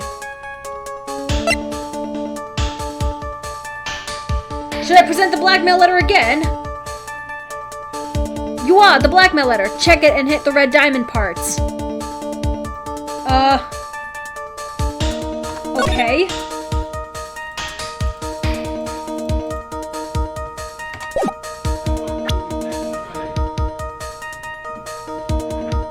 The newspaper. Oh, the newspaper? This? Okay. Let's see if you're right. Take that! Take a good look at this newspaper clipping. It contains a picture of the Tear of Imanon, the stolen jewel. What about it? The problem is this jewel's color. Color? I'm not much for discussing color myself. According to the clipping, the color of the stolen jewel was blue. However, in the blackmail letter, a totally different jewel is mentioned. I'll take that red diamond you received the other day. Red? Oh. Oh. I mean, I kind of knew it, but I thought they were referring to the ring. Are they referring to the ring? Which means the red diamond described in the blackmail letter is not the Tear of Imanon, and that masked Damask stole it off. Objection! And your point is, Mr. Trite? So you are trying to say that this blackmail letter was intended for someone else? Is that what you're trying to say, right, Trite? Is that what you're trying to say, right, Mr. Wright? Well, is that what you're trying to say, right, Nick? Yes. This is who Kane Bullard was actually blackmailing. Oh, yes. Let's do this. Take that! Naturally, it was you, Detective Atme. Do you have some sort of bias for that claim? You have been personally involved in every single mask-to-mask case, and in the last case, you recovered what was stolen and received a jewel as your reward. A jewel? Probably the one wrapped conspicuously around your finger. Ha! I was right! Yeah, baby! It is the ring! That red diamond ring! That is the red diamond referred to in the letter. Which means that Kane Bullard wrote that letter in order to blackmail you! Nah! I'm happy I finished my final drawing for the my Valentine's Day challenge. Oh, cool, Terza! Oh, but I missed what was was saying here. It was probably the judge saying something like order or something. Oh god. It seems you've gone too far with your childish pranks, Mr. Trites. Uh-oh. I don't like the way he said that. Kane Bullard blackmailing Luke at me? Are you for real? Yes, I am. Nick, come on, stand up to him. Then answer me this. The blackmail letter contains the following passage. If you don't want your identity revealed to the world. Yes, it certainly does. Kane Bullard threatened to make Luke Atme's identity public knowledge. An identity he wanted to keep a secret. So just what was that identity? Atme killed Kane Bullard because he was afraid of his secret becoming known. What was the identity he wanted to keep secret? This is what it all comes down to, Nick. The identity that Luke Atme wanted so desperately to keep secret. The identity that Luke Atme wanted to so desperately keep the secret. His identity was...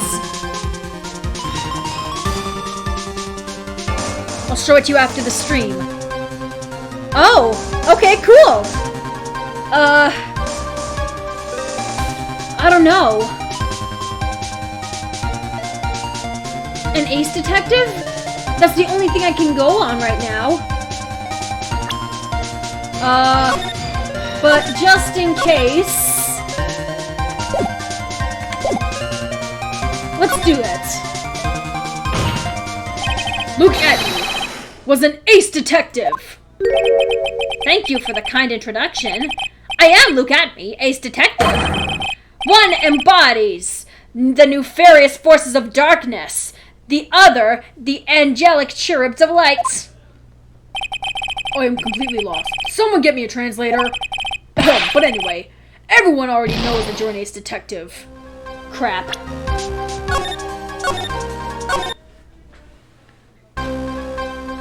Alright, so... I guess it's a blackmailer? Oh, yep, it is.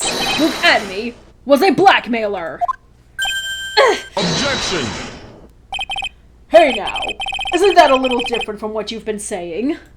You said that Kane Bullard was the one who was blackmailing Luke Atme. Are you saying that Atme was blackmailing someone else on top of that? You have to admit that does sound a little odd. It's not odd. It's the only thing that makes any sense. Kane Bullard was blackmailing Luke Atme. But Ron DeLeet was also being blackmailed by a certain someone. So, did you start receiving blackmail letters after this incident? Yes, just a few days after the Tribulations heist. After that, I started getting the plans in the mail. I received plans from some very kind person. Incredibly detailed plans. Detailed plans? In which case, that would mean that Ron DeLeet was actually Mask Damask. That is what we are claiming. Someone else came up with the plans and had Mr. DeLeet steal his targets for him. And that someone was none other than Luke Atme. Shh! Silence!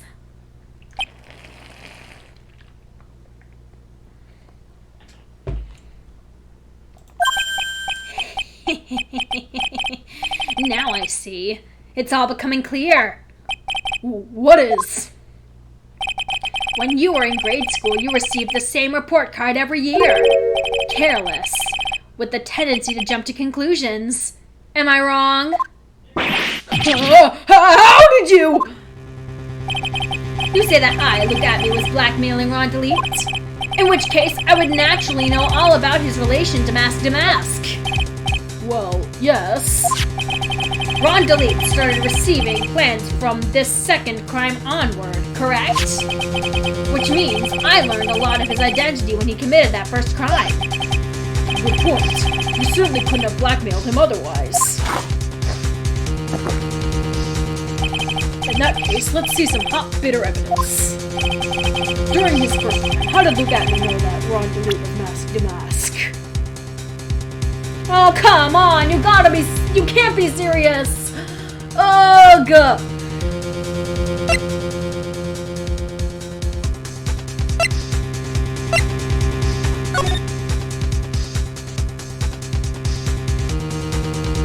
Is it this?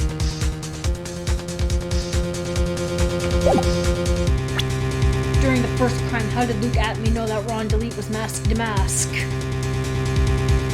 Is it the newspaper? Is it this?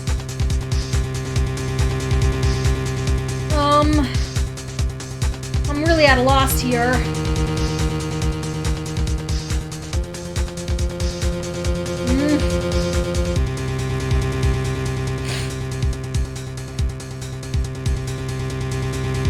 Again, the newspaper.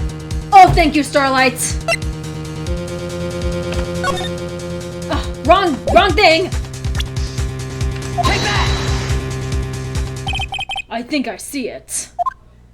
See what? When you were in grade school, you received the same report card every year. Gets into a lot of mischief trying to be the center of attention. What do you mean? This newspaper clipping. It has a picture of you and Ron DeLeet in his guard uniform. BRB got a few other jobs to do. Oh, okay. Well, I think this thing is wrapping up, so I don't know if the stream is gonna end soon, but we'll see. It seems that Mask Damask didn't just disappear in the thin air. He just took off his outfit and hid it in a bucket. That sounds far too stupid to be true. Correct. With tricks like that, he couldn't fool a baby, let alone an ace detective. And that's when you figured it out, Mr. Atme. That's when you learned that under his mask, Mask Damask was really Ron Delete. What the? He's supposed to be Mask Damask. To the ace detective. I can't believe it. He's a slimy blackmailer. What a fraud! Trying to pass himself off as an ace detective. Why, you! How dare you expose me like that? Why, I mean, I'd never blackmailed anyone in my life! I'm famous and a proud ace detective, and I also am Damask! Why can't you understand that? I'm afraid you are neither a proud thief nor an ace detective. You're a blackmailer and a murderer. That is your true identity. Why, you? How dare you even, oh God,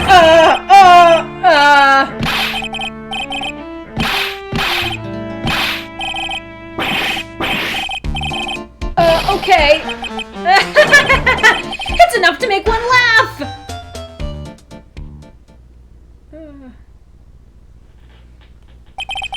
It would seem we finally arrived at the real answer. That was quite a performance by Mr. Atme. Bailiff, please prepare a cell for Mr. Atme. Objection! Oh, come on! What have you got now? The hammer that strikes too fast has no time to aim. What do you mean? I'm already prepared to deliver my ruling. Allow me to say one thing.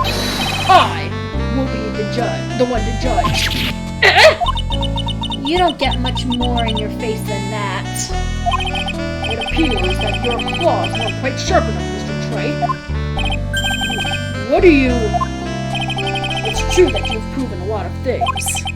Things like Luke Acme was a filthy blackmailer, and that he wasn't that worthy Taylor the night of the murder.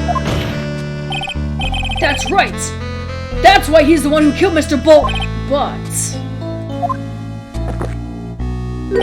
there's still one thing you have yet to prove. What's that? Just because he wasn't at the warehouse doesn't mean he wasn't at the murder scene. Therefore, if you can't prove that this pitiful excuse of a man was at KB Security, then I don't see how a verdict can be delivered. Choose can't prove. No! No way! Order! Order in the court! Well, Mr. Wright, this is it. This is the final round. I've got to prove that Acme was at Mr. Bullard's office on that night. But can you really prove that? That's long enough. Mr. Trite, I want to hear your answer. I'm saving now, just in case.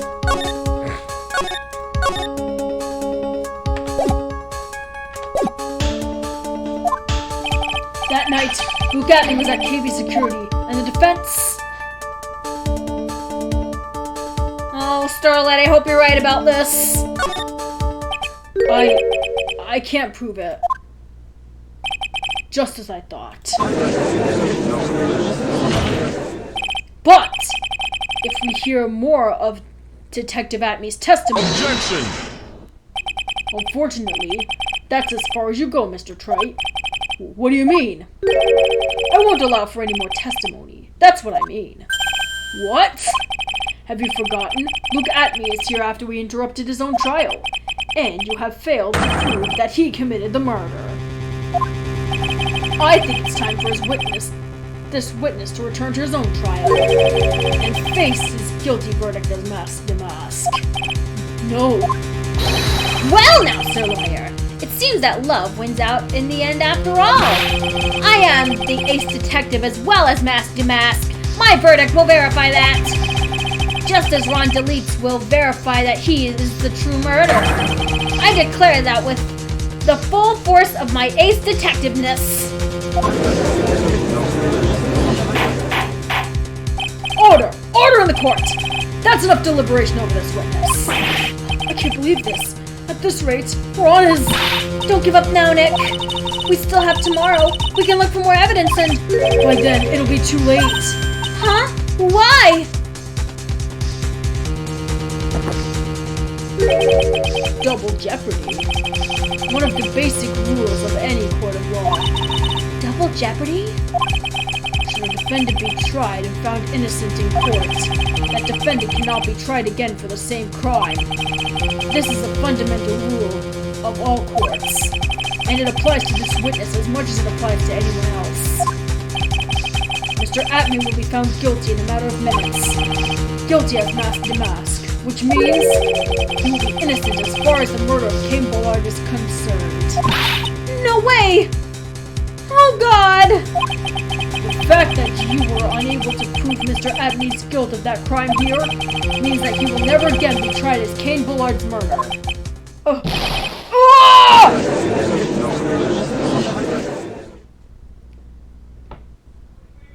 Oh no, not this Sprite. I hate this Sprite. Now there's nothing I can possibly do to win. Even if Ron is proclaimed to be innocent, the real killer, Luke Atney, will go free. You have cross-examined every statement the witness has made here today, and as long as there is no more testimony, I'm afraid I will have to declare that this witness will be no further questioning. I'm afraid I have to declare that there will be no further questioning of this witness. Are there any objections?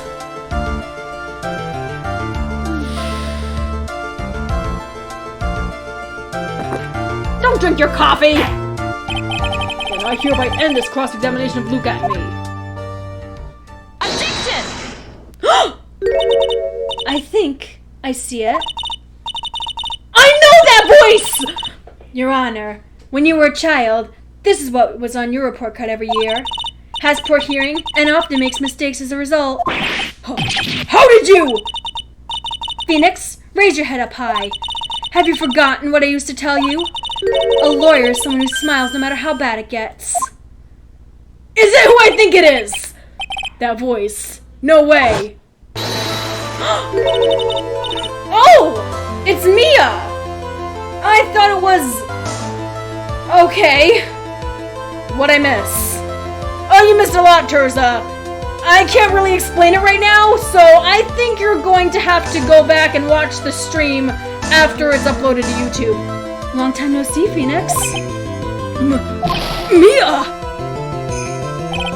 This is the true power of the crane channeling technique. I know that it's really Maya who's standing before me, but right now she's my mentor, Mia Fey. Now, let's do this. But there's nothing more we can do, Mia. Without any more testimony, I can't cross-examine. Not yet. The testimony is not over yet. What do you mean? Your Honor, just now you said something very interesting. You have cross-examined every statement the witness has made here today. Yes, that is true, but... Unfortunately, Your Honor, you are forgetting something. Earlier, after the last cross-examination, this witness made a number of remarks. Well now, Sir Lawyer, it seems that love wins out in the end after all. Oh, crap. What did I do? Okay. I am the ace detective as well as Master Mask. My verdict will verify that. Just as Ron Deletes will verify that he is the true murderer. I declare that with the full force of my ace detectiveness. Yes, but these comments appear to have no importance whatsoever. Very well, then we shall prove their importance via cross-examination. Are you serious? At any rate, as long as the witness has made these remarks, we, the defense, assert our right to question them. Is that alright with you, prosecutor? Is something the matter, Mr. Godot? Oh, nothing. Oh, Sir Lawyer! Looks like you're one step too late! If you think such falsehoods will do anything to me, look at... Let's hear it. Huh? It's true that the witness has made some remarks. So then, let's hear this last bit of cross-examination. Seriously? Mr. Godot! What are you? Very well then, Mr. Lugatby. Hiccup. I'm going to allow the defense to cross-examine your earlier remarks. The defense would like to hear why you declared the defendant to be the true murderer. So please, give us one last bit of testimony. Phoenix, this is it. This is our absolute last chance. Yes, Chief. The last testimony. Oh boy! This is getting spicy! Indeed, it is true that I was not at Lordly Taylor. I had to leave to see about another vitally important job request. I had known about the date beforehand, so I had this photograph readied. My brilliant deduction was that what informed me that the true culprit was Ron DeLeet. And thanks to the keycard and wallet, it was abundantly clear that he was there. I was also able to make a deduction from the buzzer, which only sounded once, that the button did not have any fingerprints on it. Why? The victim would have left his prints if he sounded it, which means the killer sounded it. Mr. DeLeet was wearing his mask-to-mask outfit, which is why he left no prints. And the blackmail letter? The victim likely mistook the color of the jewel. Zafari! Therefore, all of the evidence points to that poor boy. This testimony actually seems to hold up pretty well. The witness's earlier remarks do not appear to have been hastily prepared. All of his points have been explained, and none of them seem to contradict anything. But of course. But how did you know about the emergency buzzer? The police investigation documents went directly through me. And I always look over all the documents. It's elementary, Sir Lawyer. Ugh. Are you going to make even more trouble for us now, Sir Lawyer? I will not allow any of your usual shenanigans, Mr. Wright. Yes, Your Honor. We cannot postpone Luke Atmey's trial any longer. This is your last chance. But hang on a sec! Just one chance? It seems that the party is about to begin. Well, Phoenix, there isn't any evidence that contradicts with his testimony. So it would seem. Oh man, this is killing my voice!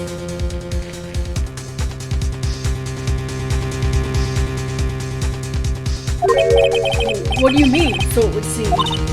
Listen, Phoenix, pointing out contradictions doesn't always mean you have to present evidence, does it? At any rate, this is our last chance. If you can't point out a case-breaking contradiction, you lose.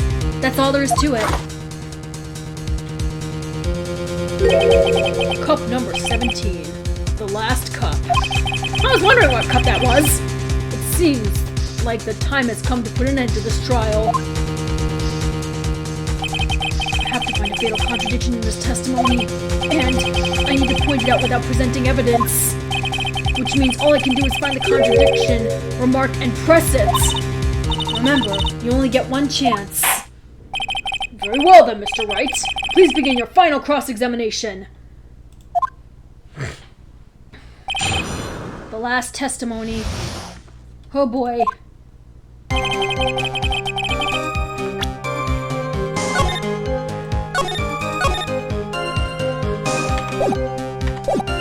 Oh no, what do I do?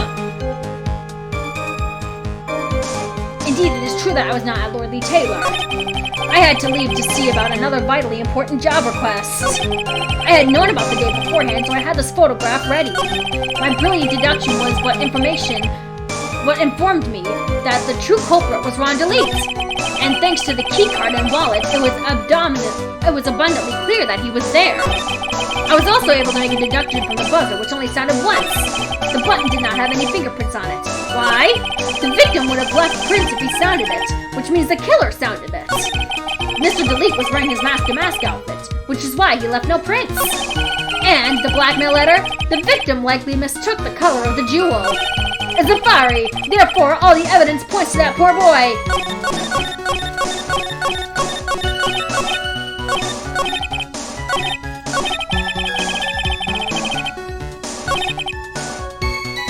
Oh god! If I screw up here, it's all over!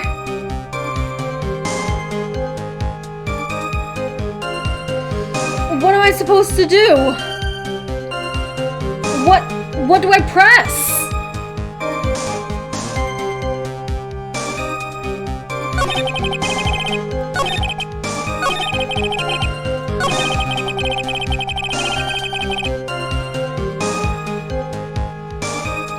Press where he says Mr. DeLeet wears the outfit. Oh, thanks, Starlight. thinking it was here because, I mean, how could he have known about the keycard in the wallet, but...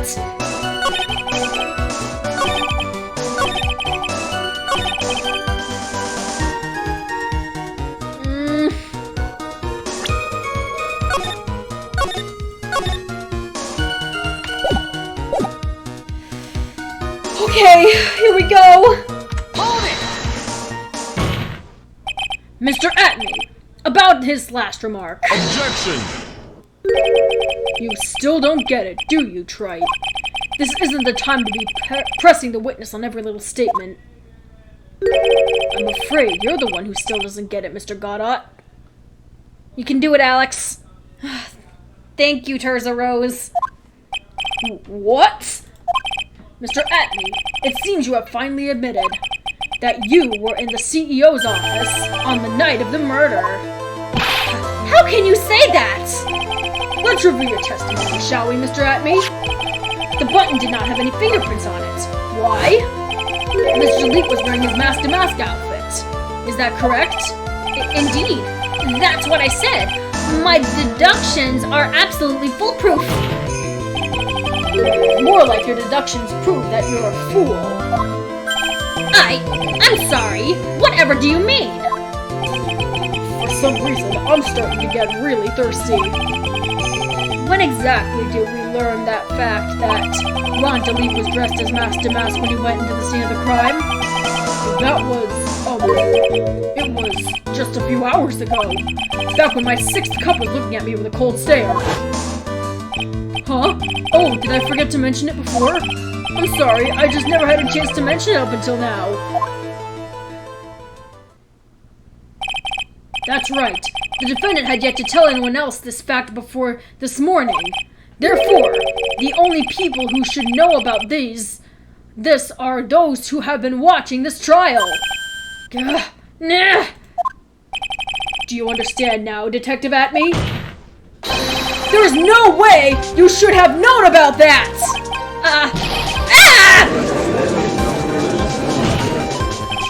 You were in the next courtroom being tried as mask to mask. So then enlighten us. Just how did you know about that piece of information? Well... Come on! This detective must have known about it. He probably had plenty of chances to find out beforehand. And it's those chances that I want to discuss next. That night, Mr. DeLake was wearing his mask-to-mask outfit. There is one and only one way for Detective Atney to have found that out. Oh man!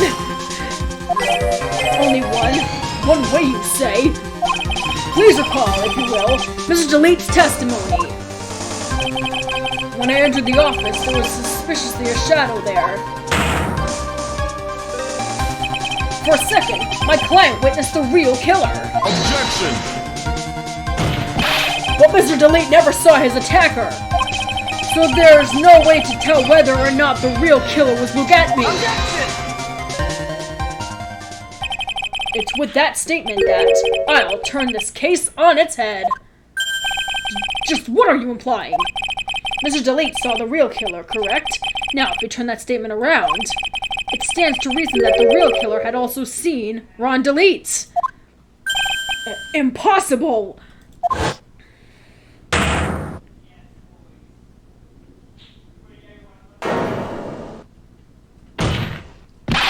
Detective Atney, you saw Mask to Mask on the murder scene that night. You saw him when you killed Kate Bullitt and assaulted Ron DeLeet. That was the only way you could have known what Ron was wearing! Earthquake? What is happening? Dude?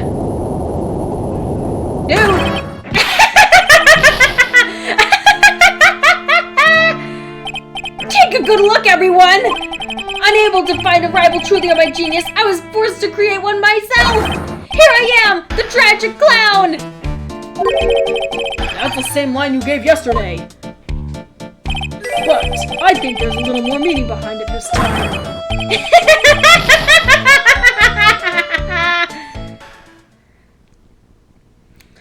Holy crap! I think we just did it! What an awfully complicated incident. I'll say. King Boy was blackmailing Luke Atney, who in turn was blackmailing Ron DeLeet. And upon killing his blackmailer, Luke Atney tried to frame Ron DeLeet. He then claimed to be guilty as Master Mask in order to escape his true crime. And to that end, he came up with this plan, to use the double jeopardy rule when making his alibi. At any rate, it would seem we finally found the truth. Excuse me. I came precariously close to besmirching the record of an innocent young man. Besmirching him with the title of murder. Don't ignore me! Oh, I didn't realize you were there. Why wouldn't he be? About the verdict. I know, you never committed any murder. That's right. I'm so glad you understand that, but I really am Mask Damask! So, thanks to that trial yesterday, I'm innocent now, right? What was it you said? Double jeopardy? Now that you mention it, I've been careless. Careless? What do you think, Mia? As the defendant says, the rule of double jeopardy is absolute. A defendant can never be tried twice for a crime in which he was once found innocent. Then, Mask Damask is really innocent? It would seem so. For now. For now. This guy's a psycho. Yeah. Now then, this court finds the defendant not guilty! Yes! Yes! Boy, this is really lucky. Wait, this isn't so good after all. You see, the thing is, I still am Master Mask after all. October 14th, 3:35 p.m., District Court, Defendant Lobby, number 4. You did it, Phoenix. Thanks, Mia. It's been a long time, hasn't it? Yeah, it's because Maya doesn't call on me much these days. Oh? I'm just joking, Phoenix. Don't take everything so seriously. But on the other hand, Maya, she seems kind of torn these days. You mean about becoming the master of the Korean channeling school? Becoming the master means saying goodbye to our mother. Misty Faye, right? Watch over her, will you, Phoenix? Of course. Well then, see you around. Mia. Mr. Wright.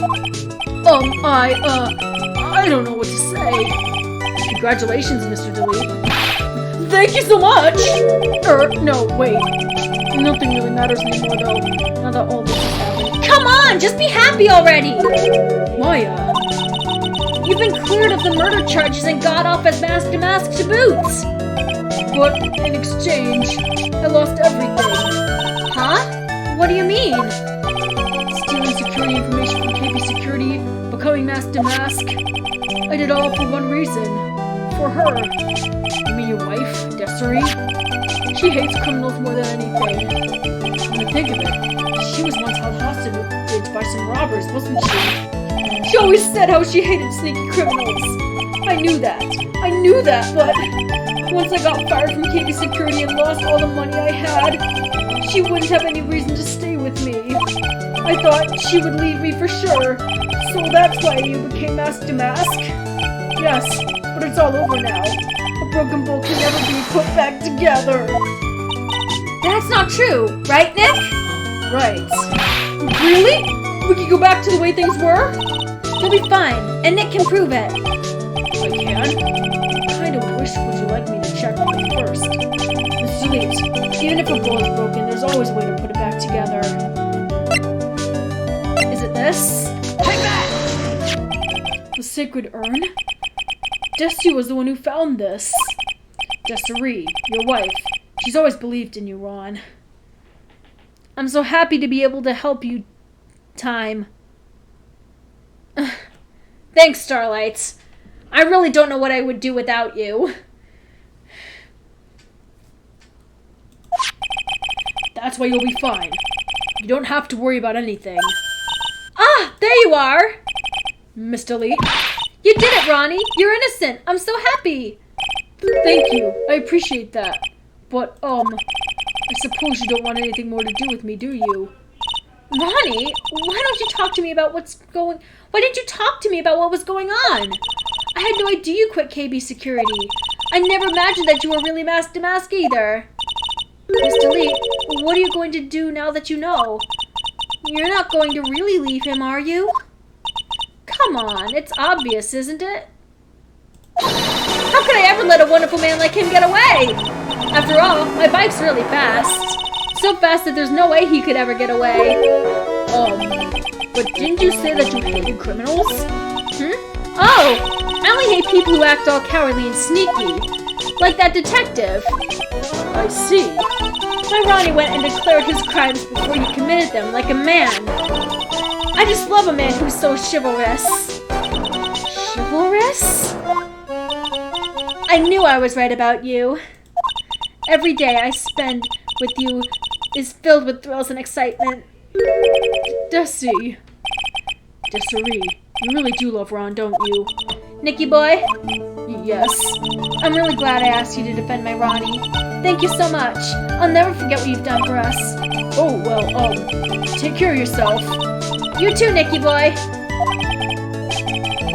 can feel my face going red. Mr. Nick! Mystic Maya! Congratulations!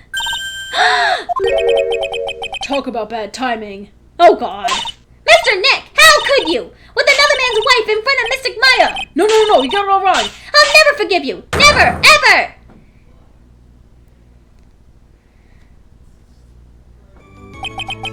So just as that case came to a close, so too did my consciousness. Ron said a broken bowl can never be put back together.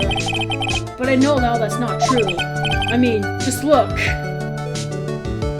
Yeah. Here's a perfect example of one that was put back together even better than before. Yeah. Episode 2, The Stolen Turnabout. The end. Sweet! Yeah! Oh my God, Maya's a maid! Wow, okay.